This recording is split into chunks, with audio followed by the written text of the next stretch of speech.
උදෑසනක් වේවා පැන්තිස් අඩවියේ සහෘදයාගෙන්. අද අපේ පැන්තිස් අඩවිය වැඩසටහනේ තේමාව වන්නේ ත්‍රිශික්ෂාව. බුදුදහමේ මූලික පුහුණුවීම් තුනක් වන සීලය, සමාධිය, ප්‍රඥාව ගැන අද අපි මනරම් විදියට කතා කරලා බලමු. අද මම එකතු වෙලා ඉන්නේ උන්සලිනි, දුලිති, අශීෂා, හසිත්, වෙනුදි සහ සෙතුම්නි. ඔයාලා හැමෝටම සුබ දවසක්. සුබ උදෑසනක් අදීශ. හරි අපි ආරම්භ කරමු නේද?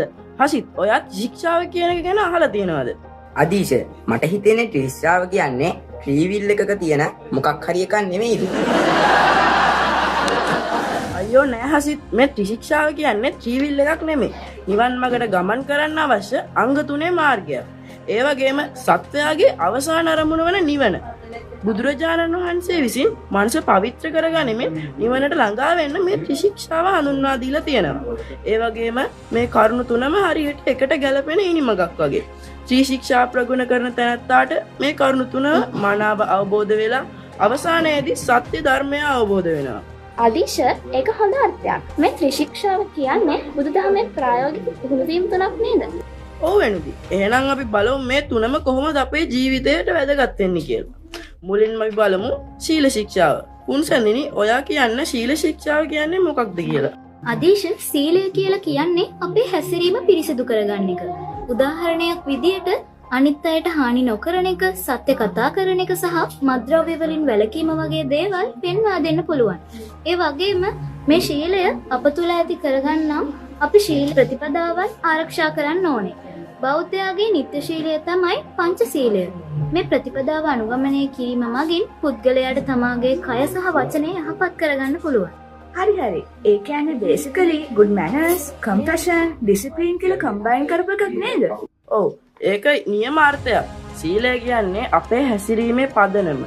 අපේ සමාජය පිරිසිදු වෙන්නේ ඒක නිසාමයි. අදීශ මන් නම් මතක් වෙන්නේ මම ලබන නින්දේ ශීලය වැඩි වෙන්නේ නැති කියලා. හරි. ඒකත් හොඳ අර්ථකථනයක් නේද? හරි. දැන් දෙවැනි පියවර සමාධි ශික්ෂාව. වෙනුදි මේක ගැන ඔයාට මොනවද කියන්න තියෙන්නේ? සමාධිය කියන්නේ සිත එක මනසකට යොමු කිරීම. උදාහරණයක් විදිහට භාවනා කරන විට හෝ පාඩම් කරන විටත් සිත එක විෂයකට යොමු කරන එක. සිත එක කරුණකට යොමු කරන්න නම් අපි භාවනා කරන්න ඕන. ඒකට අපි උපයෝගී කරගන්නේ සමත භාවනාව. මේ සමත භාවනාවේ කර්මස්ථාන 40ක් තියෙනවා. මේ වයින් අපි සුදුසු කමටහනක් තෝරාගෙන අපි එක් ප්‍රගුණ කරන්න ඕන. දූරංගමං එකචරං අසරීරං ගුහාසයන් යේ චිත්තං සංය මෙස්සන්ති මොක්කන්ති මාර බන්ධන. දුර ගමන් යන තනිව හැසිරෙන ගුහාවක් ඇසුරු කරගෙන වාසය කරන සිත යම්කු විසින් දමනය කරයිද හෙතම මාර බන්ධනයෙන් මිදෙති. මේ විදිහට අපේ ලෞතර බුදුරජාණන් වහන්සේ ධම්මපදය තුල සිත පිළිබඳ විස්තර කරලා තියෙනවා. සමාධියෙන් තොර වූ සිතක් කිසිම විටකත් සංවර වෙන්නේ නැහැ. ඇත්තටම සමාධිය නැත්තම් සිත හුඟක් විහිදිලා යනවා. මට නම් දැනෙන්නේ සමාධියෙන් වෙන්නේ මනසට විවේකයක් දෙන එක. ඔව්, සමාධිය ලැබෙන්නේ අභ්‍යන්තර සාමය. අපේ සිත නිවන් මඟකට යන්නේ ඒ නිසාමයි. ඒ විදිහට බැලුවොත් මම පාඩම් කරනකොට මට සමාධිය නැහැ කියලා තේරෙනවා අදීශ. හරි හසිත්. එහෙනම් මට කියන්න තියෙන්නේ අද ඉඳලා ඔයා දුරකථන පාවිච්චි කරන එක අඩු කරලා අදම භාවනා කරන්න. හරි දැන් අවසන් එක. ප්‍රඥා ශික්ෂාව.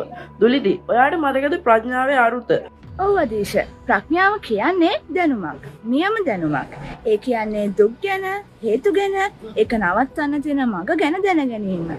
ඒ වගේම ප්‍රඥාව අපතුල ඇති කරගන්න නම් අප විසින් විදර්ශනා භාවනාව ප්‍රගුණ කරන්න ඕන.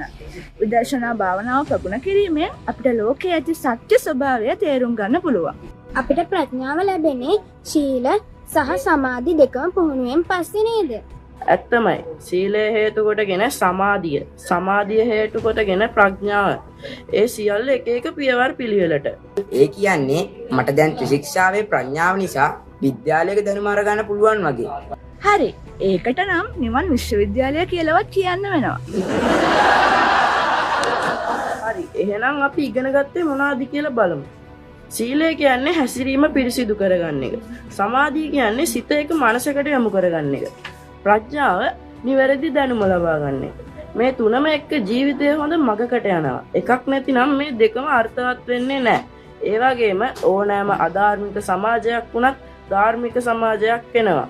එහෙනම් අපි හැමෝම කියමු ශීලයෙන් පිරිසිදු වෙමු, සමාධියෙන් නිවන් වෙමු, ප්‍රඥාවෙන් දැනුම ලැබමු. ත්‍රිශික්ෂාවෙන් හරි මගට යමු. එහෙනම් අද අපි සාකච්ඡා කළ සෑම අදහසක්ම අපේ සිතෙහි, කයෙහි සදාචාරය, සත්‍ය, සතුට වැනි වටිනා ගුණධම් වලින් පිරෙන්න උපකාරී වේයි ප්‍රාර්ථනා කරමින් පැන්තිස් අඩවියේ සහෘදයාගෙන් අපි අදට සමුගන්නවා. තෙරුවන් සරණයි.